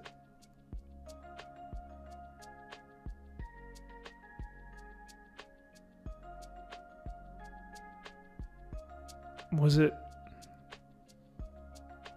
Oh, that's what I was gonna say. So essentially, if someone has a hobby or a passion or something that, or like a video game, right? So like for me, I'm not a big video gamer. I don't know the first thing about video games. Do you play it on a console? Do you play it on a PC? Do I have to get one of those controllers to play it? What controller would I, play it with? And what console do I need to get? Do all the games work on Xbox or PlayStation? Like, I don't know. I don't get it. For me, it just doesn't make sense. Corey looks like he's got to go. Thanks for being here, Corey. Have a great night, brother. Oh, he said for $9.99 says, Merry Christmas, Max. Dude, Merry Christmas to you. Thank you so much for the 99, brother. And Lady Balefire coming in here hot as well. What's going on, lady? Great to see you. Corey, before you head out, brother, I'm going to give you one of these. Hold on. Yeah, this one. I am iron. I am wrath. I am doom. Thank you, Cajun. Have a great Christmas, brother. Nomi says, came by to say hi and Merry Christmas. Thank you, Nomi. Well, Merry Christmas to you as well. Great to see you here. So, yeah, like I was saying, if I want to understand more about a video game, I better come in there with an open mind and like willing to learn, ready and willing to learn about video games, how they work, how they function, the lore behind them, the types of fans, all that kind of stuff. I should be open and understanding to the gaming community and what they have to offer. If I walk into a game and I start saying, why can you only play as a female character? And the person who's like with me, that's like playing the game with me, is going to be like, it doesn't matter, dude, just pick a character. And if I start getting hung up on the fact that like, I don't know, I want to play a male character, I don't want to play a female character. It would be so offensive to the gaming community to just be like, dude, that's not the reason for the video game. Like, maybe the video game lore is that there are only females in this faction, and so you have to play with only females or something. I don't know. So if that's the case, why is it that other people can come into the hobby and say, oh, I want this in the hobby, or why isn't this in the hobby? And then people just bow down and say, oh, you know what, you're right. Don't mind the 30 years of relevance and reverence and respect towards this thing that we love. Never mind the 30 years of care and creative designs and beautiful, meticulous safekeeping and well-being of these characters. Never mind all that. We're just going to say like, yeah, sure, whatever you want. Do whatever you want. That just doesn't make sense to me when someone has taken the time to passionately put their heart and soul into a world or a universe, right? So, but yeah, so that's just kind of my little, I don't want to call it a tirade, but I guess that's my opinion on why I don't feel that it's necessary for people to come into a place or come into a space, into a hobby, and immediately want to change it. Yeah, lady, I'm glad you were able to catch a live stream as well. It's good to see you. So I usually get my women are crazier than experience from Latinos. Oh gosh. So let me bring up this, because I thought that this was kind of funny. I think we've talked about Soups here before on the stream. Soups is an interesting character, I'll say that. He's something else. But with the recent news of Henry Cavill being taken out as Superman, one of the things that I thought that was like this is a duh statement, you know what I mean? When you read it and you go, well, duh, I would sure hope so. He says in this tweet, the fact that the CEO of DC himself is writing this movie proves how much of a priority Superman is for the new DCU, and that excites the hell out of me.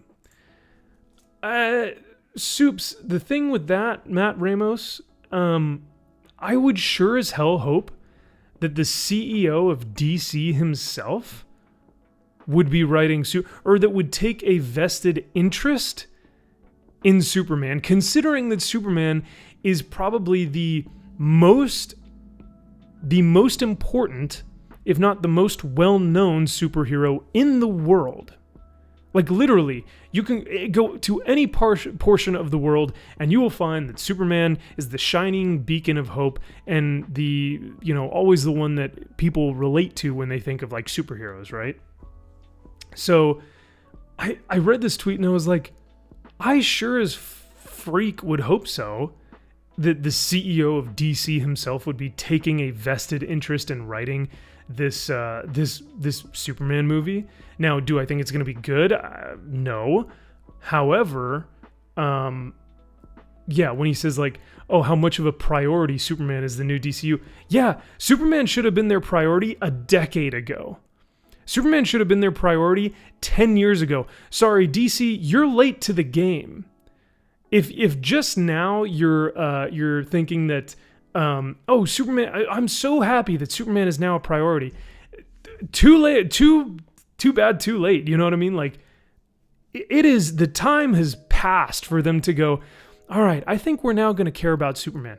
No, dude, y'all should have been doing that a decade ago, because the superhero train has passed. Superhero fatigue is in full effect.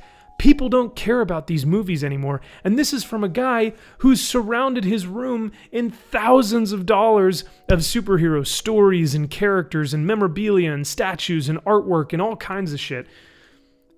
That's coming from me. So I would sure as fuck hope that this CEO takes Superman seriously. You would hope so, right? Harley, you're a freaking madman, dude. Harley Dave for $50. Can we get some claps in chat? Whew.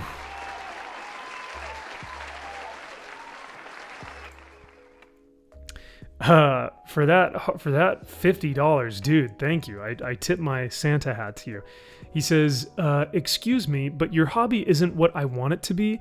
You need to have peaceful and joyful stories in the grimdark future. Yes. But, we play that off as satire, but I think that is honestly how some people believe that Warhammer should be played out as. Because they're worried that they don't want to be seen as Yahtzees, they don't want to be seen as white supremacists, they don't want to be seen as alt-right, and so they think that by completely diverting and convoluting the realm of Warhammer 40k, by completely changing what it is, they think that by doing that, they won't be seen as these evil things. So, Harley, thank you again for the 50, man. That's huge. Very, very kind of you. For that, let's see, do I have another Warhammer clip? I thought I did, but maybe not. Yeah, I guess I don't, huh?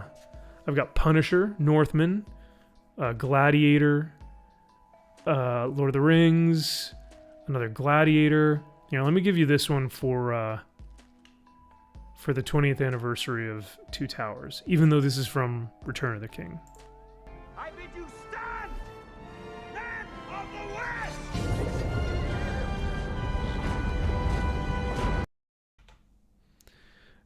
Thank you once again, Harley. That is very kind of you, brother. Great Christmas present. The CEO of DC is writing Superman himself because massive ego.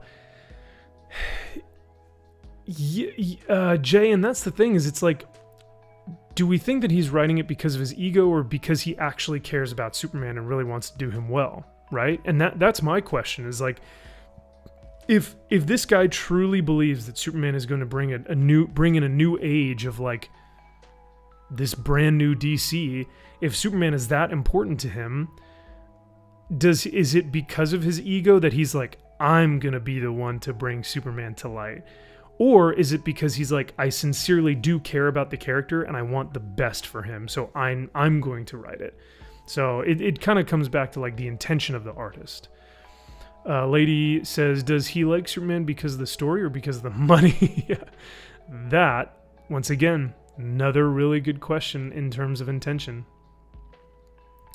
Merry Christmas, says Lady. I like my men like I like my masculinity. Toxic. Well, you're going to get a lot of that around here, Lady. You can believe that. You best believe that. That's all? Flips table. Harley, you want something more? Here, let me see. What about this one? Strength and honor. Strength and honor. What we doing live? Echoes in eternity. That's a good one. That's epic. Jacob says, yeah, say be nice when there's a guy with a chainsword coming at you. That's how absurd the Warhammer universe is, man, which is why I love it, you know? Because it's essentially, you're putting a chainsaw on the end of a sword hilt. There's nothing cooler and more badass and more toxic than that. Chef Nick Nero, what's up, dude? Good to see you here. He says, without Henry, DC is dead. Oh man, I would be inclined, or I would be a fool to not believe that without Henry there are going to be ramifications, right? I don't have any, and words are hard, right? I don't have any intention of watching any more DC stuff. I probably will at some point, but as of right now, why should I go watch DC? What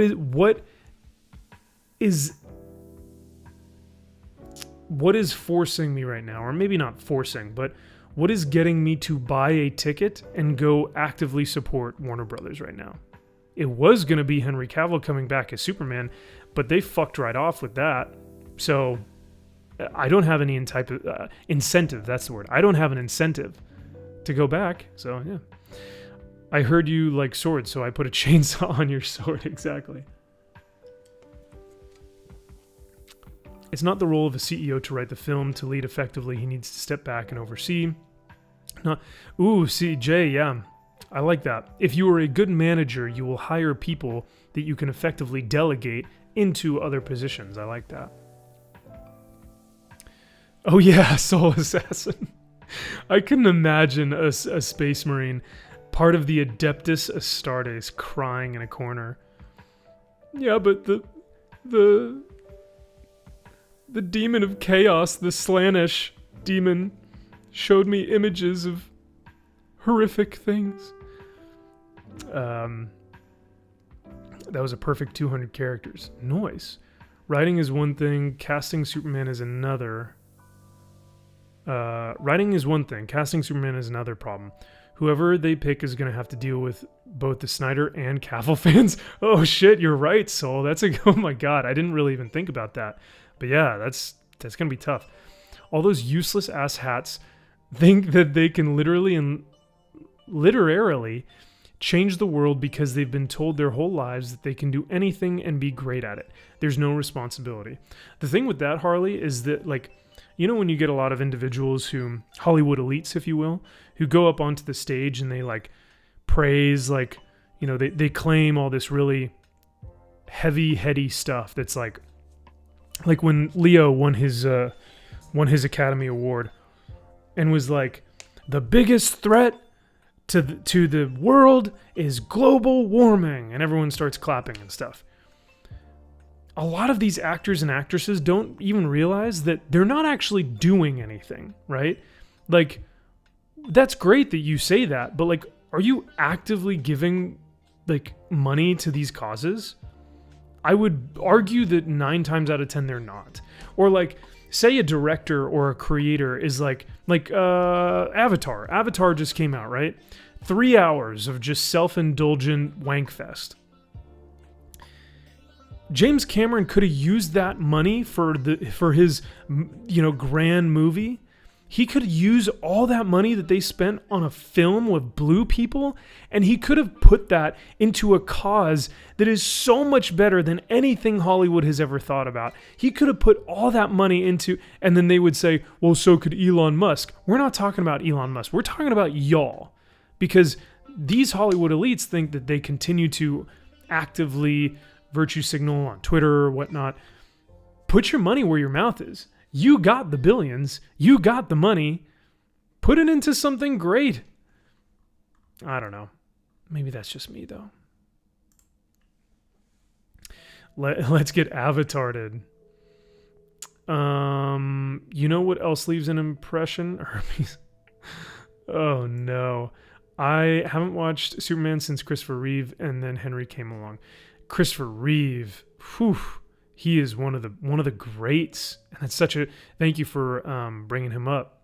R.I.P. Is there anybody here who saw Avatar 2? I actually did not see it. Funny enough, so oops. All right, I'm gonna get rid of that tweet.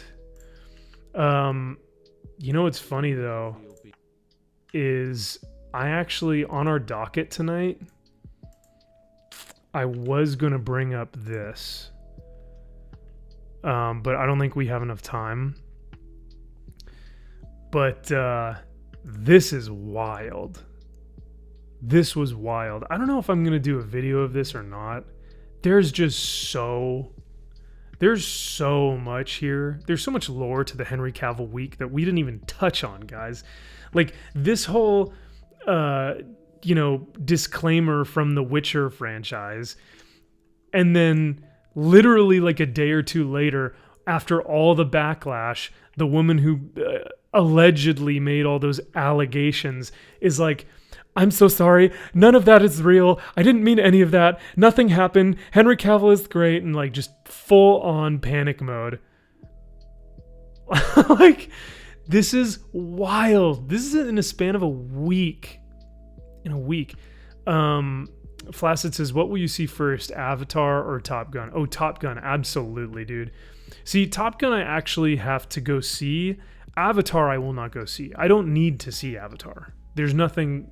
there's nothing that's engaging to me.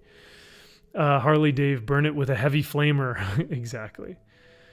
Do a video, call them out. We can all retweet it. Twat it. Yeah. Same here, John. I just have no interest. There's literally there's so many better things that I could do with 3 hours, man. And none of it involves Avatar. There's no way. But yeah, this was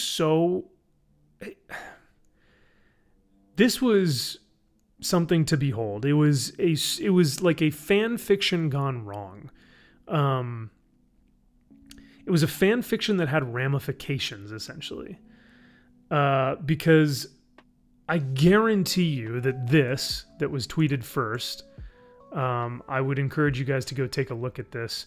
I think I retweeted it, so I think you guys might be able to find it on my Twitter page. She might have also deleted it because it took me a while to actually find it, her statement or whatever. So she might have deleted it, which makes me which is an even bigger oof, right?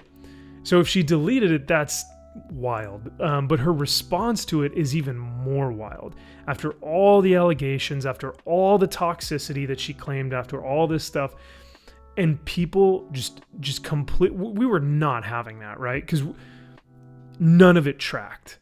And even if it was real, it felt so forced and it felt so over exaggerated that even people who were like, oh yeah, this is real, even they were still like, but it still doesn't sound like it is a bad work environment. It sounds like it's a bad work environment for Henry, if anything. There's so much BS in that little transcript, of course, says Rachel. Yeah. Harley says none of the rumors mentioned should be considered as true. A whammon who wants Henry's whole package, right, guys? He's just got the whole package. Lady says, I don't even remember the first Avatar movie. Why should I see the second? You're not wrong, lady. Imagine having the little self-confidence or self-worth being that butthurt about a weird-looking tall guy in tights. That article was such bullshit when I read it. Yeah, it's like I said, it's total fan fiction. But, Black Superwoman. So she did delete it. Okay. Then there you go. Thank you for verifying that for me, Superwoman, because I kind of figured that she did, but I wasn't 100% sure. But yeah, the legal disclaimer, basically, if you guys can't see it, it says, I regret sharing a transcript with allegations. These allegations towards Henry Cavill have not been independently confirmed and should therefore not be considered to be reliable or true.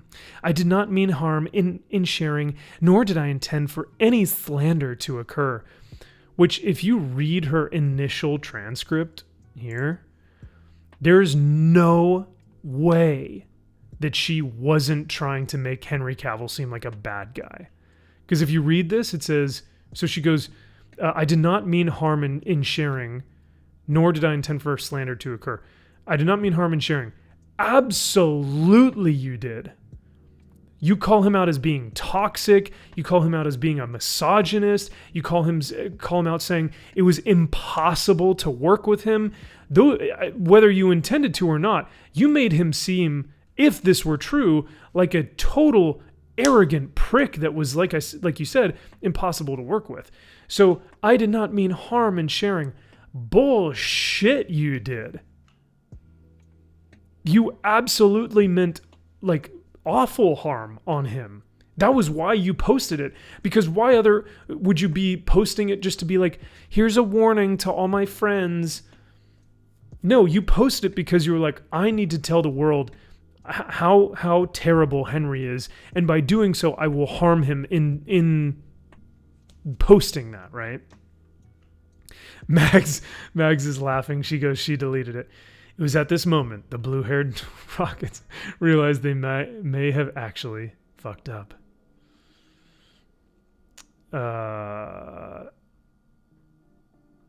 Where did that go? Or they may have actually had to work for a living. Yeah. Avatar 1 is dances with space smurfs. Yeah, that's the entire fucking article. Yeah, no, the entire purpose for the article was to cause harm. Her profile is protected now, so I can't find... Oh, it's protected? Interesting. I quote treated the transcript as well. Okay, thank you, Rachel.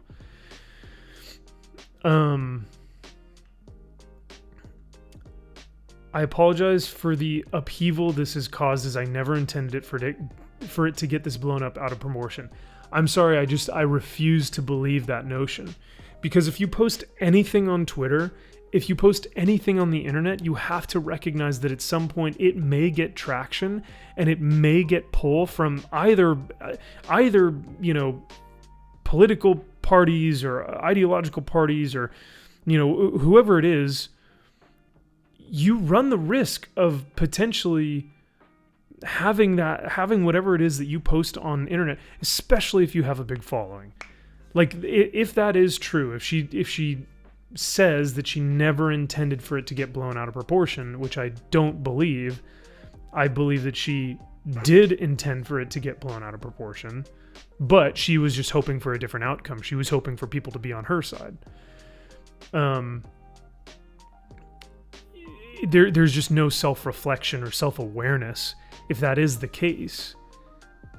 If she never intended for it to, or if she didn't understand that those are the ramifications or the implications of that. So, yeah, Superwoman. That's a great point. She goes, what she meant is she got a message to cease and desist. 100%. Oh, that's a great point. They hide behind their own slander. What cowards, says Mags. Right, Mags? That's the thing. And then they play the false victim. Who is this voluminous shit stick? I have no clue. I have absolutely no clue. Yeah, someone had some words with her. They pulled her aside and they were like, let's have a talk. Let's have a talk, right? So we didn't really even talk about this portion, but I think you guys had read this. This was the response to it. But yeah, we're over time, I think, at this point. Yeah, we're over time, unfortunately. So I will be calling it a night. But thank you guys for hanging out with me tonight. Tonight's stream was way off the rails, and we got into a lot of different topics that I was not that I did not intend on talking on or about. But I think it turned out well, and thank you guys for being here, especially with that huge super chats from you guys. Like, that was awesome. So I truly appreciate y'all's support. And and your input, because without your input, a lot of these streams wouldn't work. I would just be talking to the void or the warp if we were in the 40K universe. So I appreciate your guys' input, because it gets me to talk about things or think about things that I otherwise wouldn't have. So, the patriarchal legal department, yeah. Imagine if that was an actual thing. Lady says, yeah, women shouldn't. She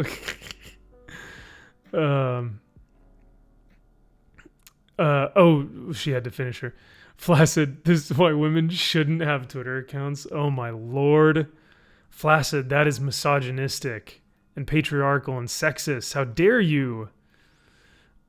People have done things to themselves based on gossip. She didn't care if she heard him by it being possibly false. That's what's scary about it, right, Superwoman? Because she didn't care what the ramifications were. Even if she did understand what they were, she wanted that to happen. And that's like, now this is really, if I had to put my like really evil brain on, if that's what her intentions truly were, I don't know if I can really 100% say that, because I don't know, but that is something that's scary. If like, yeah, if she didn't care if she hurt him or not, that's kind of scary. She already hides behind a fake name and profile picture. Are we really surprised she hides her whole profile as soon as she gets... No, you're right, Rachel. You're 100% correct. I know a lot of people try and do that with just for anonymity, for the sake of being anonymous, because they're not really sure. They don't want to be outed. They don't want to be doxxed. And I understand that. But when you make claims like this, you do have to have some sort of presence to back that up. I'm here for the max eye candy, says Flaccid. Never talk to the warp. My scroller has been wild tonight. It has been unruly. It does not want to...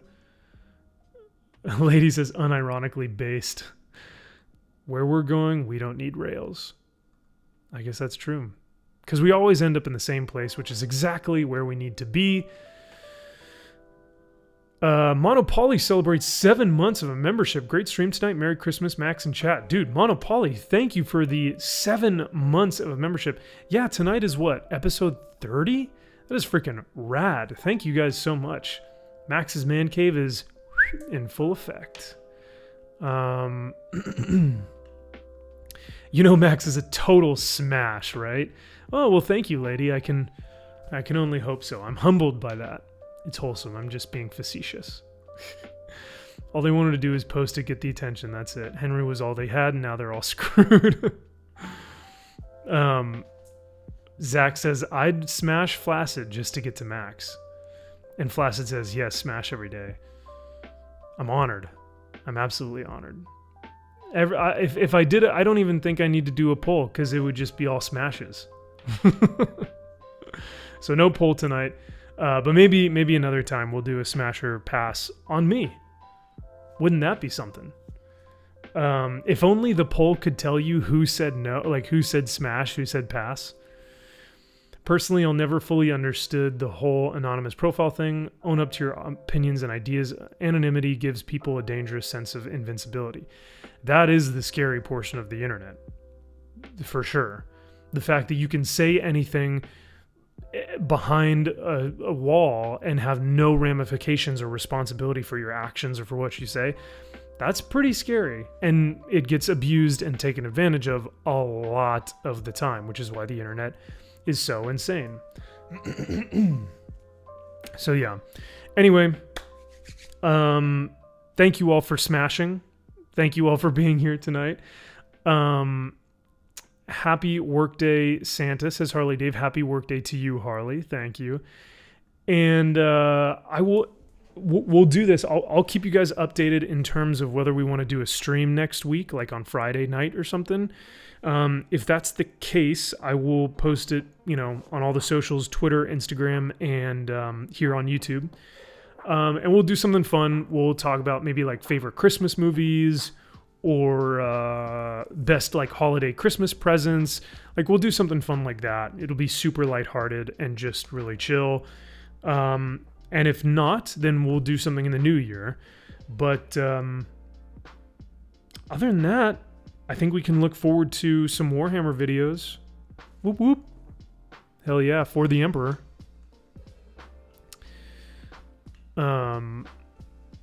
Santa Max is a smash, says Mags. Thank you. Oh, what's up, Paranoid American?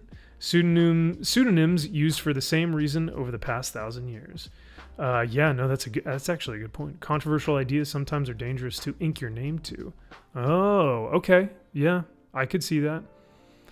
But Paranoid American, great to see you, brother. Thank you for being here.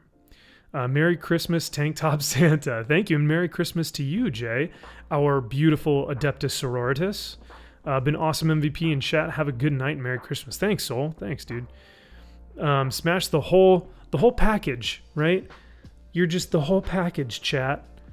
Thanks, Harley. I appreciate it. And thank you guys, like I said, for all the donations. It means a lot. It's a nice little Christmas present going into the holidays, into Christmas. So yeah, I will say once again, Merry Christmas to you all. Reject modernity, embrace your legacy, and remember that in the grim darkness of the far future, there is only war. All right, I'll see you guys soon.